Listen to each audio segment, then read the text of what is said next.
மக்களை காப்போம், தமிழகத்தை மீட்போம் சுற்றுப்பயணத்தின் ஒரு கட்டமாக விவசாயிகளுடன் சந்திப்பு மேற்கொண்டிருக்கிறார் எடப்பாடி பழனிசாமி.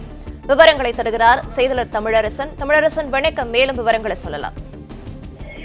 மக்களை காப்போம், தமிழகத்தை மீட்போங்கிற பிரச்சார பயணம் வந்து கடந்த 2 நாட்களாக மயிலாடுதுறை மாவட்டத்தில் நடைபெற்று வந்துட்டு இருக்கு. மயிலாடுதுறை மாவட்டம் சீர்காழி அடுத்த வைத்தீஸ்வரர்கள் தனியார் அங்கே வந்து தங்கியிருந்த எடப்பாடி பழனிசாமி தற்போது விவசாய சங்க பிரதிநிதிகளுடன் ஒரு ஆலோசனை கூட்டம் நடத்திட்டு வருகிறார். மயிலாடுதுறை மாவட்டத்தில் உள்ள 15க்கும் மேற்பட்ட விவசாய சங்க பிரதிநிதிகளும் கலந்து கொண்ட இந்த ஆலோசனை கூட்டத்தில் அவங்களோட குறைகளையும் அவர்களுக்கு அதிமுக ஆட்சியில் நடைபெற்ற நிறைகளையும் அவர்கள் கூறி பேசியிருந்தாங்க.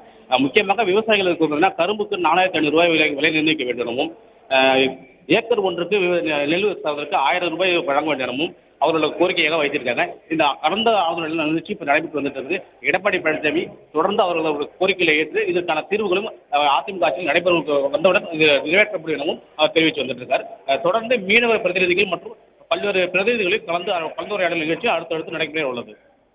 பிளே ஸ்டோர் மற்றும் ஆப் ஸ்டோரில் இருந்து பாலிமர் செயலியை QR கோடு மூலம் பதிவிறக்கம் செய்யுங்கள். செய்திகளை உடனுக்குடன் பெறுங்கள்.